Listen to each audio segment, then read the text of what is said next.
देखिए class, next chapter है आपका refraction and dispersion of light through a prism. इस चैप्टर में पहले स्कैटरिंग भी हुआ करती थी, बट अब इस बार स्कैटरिंग सिलेबस से आपके हट गई है। ठीक है, जो कोविड-19 की वजह से सिलेबस डिडक्ट होके आया है, उसमें आपकी स्कैटरिंग हटा दी गई है। अब इसमें जो फर्स्ट टॉपिक है हमारा इम्पॉर्टेंट है, ये एग्ज़ाम में पूछा जाता है, reflection of light through a prism. ठीक है, reflection of light through a prism. तो सबसे पहले इसका डायग्राम देखिए, ए बी सी, ये एक प्रिज्म है। ठीक है, अब देखिए ये प्रिज्म की इस वाली सरफेस की नॉर्मल है एनी, और ये एम ई इस वाली सरफेस की नॉर्मल है। ठीक, अब देखो पी क्यू रे एक यहाँ पर इंसिडेंट हुई प्रिज्म की सरफेस पे। अब देखो ये लाइट की रे रेयर से डेंसर मीडियम में जा रही है, तो नॉर्मल की तरफ बेंड हो जाएगी। तो ये हमारी नॉर्मल है, अंदर की नॉर्मल ये है ना सरफेस के अंदर की, तो इसकी तरफ बेंड हुई, तो ये देखिए ऐसे बेंड हो गई। ठीक है, अब देखिए ये लाइट रे डेंसर से रेयर में जाएगी, तो डेंसर से जब रेयर में जाएगी तो नॉर्मल से दूर हो जाएगी। बाहर जा रही है तो बाहर के सरफेस नॉर्मल ये है, तो ये देखो इससे दूर होती हुई इधर नीचे चली गई। ओके, अब देखो इंसिडेंट रे एंड नॉर्मल के बीच का एंगल आई। ठीक, ये रिफ्रैक्टेड रे और नॉर्मल के बीच का एंगल आर। तो जब ये आई है ये आर है, तो ये एंगल कितना हो जाएगा, आई माइनस आर। ठीक, इसी तरह ये देखिए, ये आपका जो इधर रिफ्रैक्ट एंगल ऑफ रिफ्रैक्शन है वो यहाँ का एंगल ऑफ इंसिडेंस होगा, तो ये हो जाएगा नॉर्मल, और ये इंसिडेंट रे, तो ये एंगल आर डैश, ये आई डैश, तो ये एंगल हो जाएगा आई डैश माइनस आर डैश। अब जब इन दोनों रेस को हम पीछे बढ़ाएंगे पी क्यू और आर एस को, तो ये दोनों यहाँ पर काटेंगी और ये एंगल लिख लेंगे हम डेल्टा। ओके, अब एक बार हम देखिए बना के दिखा रहे हैं आपको, वो देख लीजिए। ये एक प्रिज्म है, ठीक, ए बी सी। ओके, अब इसमें देखिए एक रे ये हमारी गई पी क्यू। ठीक, ये नॉर्मल हो गई एन ई। ठीक, अब क्या होगा, ये रेयर मीडियम है बाहर और प्रिज्म के अंदर डेंसर, तो नॉर्मल की तरफ ये बेंड हो जाएगी। ठीक, अब यहाँ पर जब टकराएगी ये इस वाली सरफेस की नॉर्मल हो गई। ठीक है, अब देखो ये क्या, देखो जब हम अंदर जाते हैं प्रिज्म के तो हम ये अंदर वाली नॉर्मल देखते हैं, इसकी तरफ बेंड हुई है, और जब हम बाहर जा रहे हैं प्रिज्म के तो हम बाहर वाली नॉर्मल देखते हैं। तो प्रिज्म के अंदर होता है डेंसर मीडियम, बाहर होता है रेयर। जब डेंसर से रेयर में जाएंगे तो ये नॉर्मल से दूर भागेगी, ऐसे चली जाएगी। ठीक, तो पी क्यू ये हमने पॉइंट आर और ये एस। ठीक, ये एंगल यहाँ पर ई ले लो। ओके, उसके बाद देखो जब हम पी क्यू को पीछे बढ़ाएंगे ऐसे और इधर आर एस को पीछे बढ़ाएंगे ऐसे, तो ये दोनों यहाँ कटेंगी और ये एंगल हम ले लेंगे डेल्टा, यही कहलाता है एंगल ऑफ डेविएशन। ठीक, अब देखो ये हमारी इंसिडेंट रे थी, ये हमारी नॉर्मल है, तो इन दोनों के बीच का एंगल एंगल ऑफ इंसिडेंस आई। ठीक, ये हमारी रिफ्रैक्टेड रे है और ये हमारी नॉर्मल है अंदर प्रिज्म के अंदर वाली, तो ये एंगल आर, तो ये एंगल आई है, ये आर है, तो ये एंगल कितना हो जाएगा, आई माइनस आर। ओके, इसी तरह इधर जब ये आर एंगल है तो यहाँ भी कितना हो जाएगा, आर डैश। ठीक, ये एंगल आई डैश, तो ये हो जाएगा हमारा i dash minus are dash. Okay, ये हो गया आपका डायग्राम। ठीक, अब आगे का डेरिवेशन देखते हैं।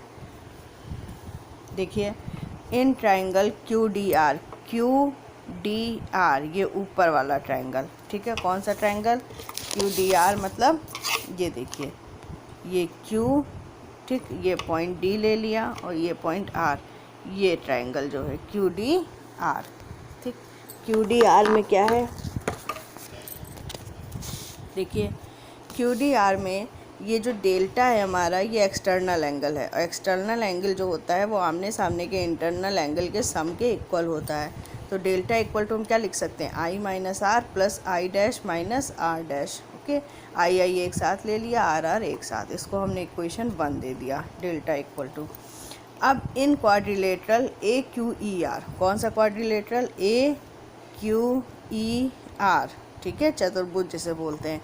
ए क्यू ई आर में देखो एंगल ए क्यू ई ये वाला एंगल ए क्यू ई और एंगल ए आर ई, ये दोनों आमने सामने के एंगल क्या होंगे 90।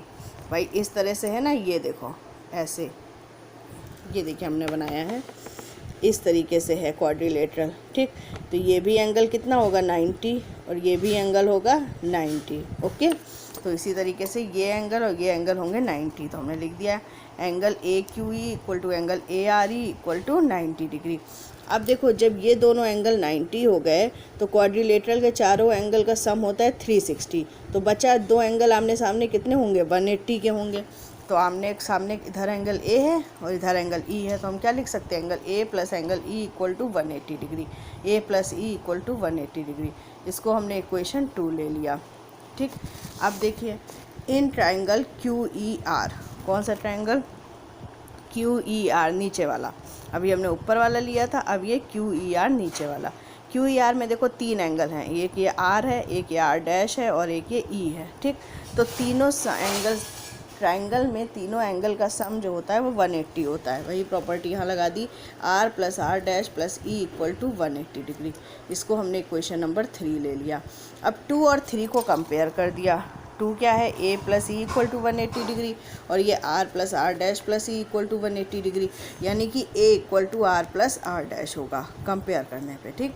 अब put the value of R plus R dash in equation 1। R plus R dash की वैल्यू हम इस इक्वेशन 1 में पुट कर देंगे। जब पुट करेंगे तो delta equal to I plus I dash minus A आ जाएगा, ठीक। ये एंगल ऑफ डेविएशन की वैल्यू हो गई। अब अगर रिफ्रैक्टिव इंडेक्स तुम्हें निकालना हो, ये तुम्हें सिर्फ एंगल ऑफ डेविएशन निकालना होगा तो हम सिर्फ यहाँ तक करेंगे। लेकिन अगर रिफ्रैक्टिव इंडेक्स पूछा जाए, और ज़्यादातर रिफ्रैक्टिव इंडेक्स तक ही पूछा जाता है, तो हम थोड़ा सा आगे और करेंगे। रिफ्रैक्टिव इंडेक्स निकालने के लिए हम क्या करेंगे, if the prism in the position of minimum deviation, हम मान लेंगे कि जो प्रिज्म है वो मिनिमम डेविएशन की पोजीशन में है। मिनिमम डेविएशन मतलब ये जो झुकाव है ये बहुत कम है, ठीक है। तो यहाँ पर क्या हो जाएगा, आई डैश इक्वल टू आई हो जाएगा, R dash equal to R हो जाएगा और delta equal to delta M, M means minimum, ठीक। अब देखो R plus R dash equal to A था, हमने ऊपर अभी देखो निकाला यहाँ पे R plus R dash equal to A था। तो आर डैश की जगह आर रख देंगे तो यहाँ हो जाएगा 2r इक्वल टू ए, यानी R equal to A by 2 value आ गई। अब डेल्टा एम की वैल्यू हमने क्या निकाली थी, ये देखिए डेल्टा की आई प्लस आई डैश माइनस ए, ठीक है। तो आई प्लस आई डैश यानी आई डैश इक्वल टू आई, तो यहाँ 2i माइनस ए हो जाएगा। तो आई की value A plus delta M by 2 हो गई। अब हमें आर की वैल्यू पता चल गई, आई की वैल्यू पता चल गई, तो हम आगे बाई स्नेल्स लॉ। अब यहाँ by Snell's law n equal to sine i upon sine r लगा देंगे, आई की वैल्यू रख देंगे, आर की वैल्यू रख देंगे, ये आ जाएगा हमारा रिफ्रैक्टिव इंडेक्स का फॉर्मूला, जो कि मोस्ट इम्पॉर्टेंट है, ठीक। अब deviation produced by a thin prism, अगर आपसे कहा जाए कि फॉर्मूला निकालिए थिन प्रिज्म के लिए, प्रिज्म बहुत पतला है, तो हम कुछ नहीं करते हैं, बस ये साइन जो है वो हटा देते हैं। Sine A plus delta M by 2 है, यहाँ से साइन हटा दिया, A plus delta M by 2 बच गया। यहाँ साइन ए बाई 2 था, यहाँ ए बाई 2 बचा, तो एन इक्वल टू साइन हटा देंगे ऊपर नीचे का, तो ये आ जाएगा। और जब सॉल्व करेंगे तो ये आएगा हमारा थिन प्रिज्म के लिए मिनिमम डेविएशन, ओके।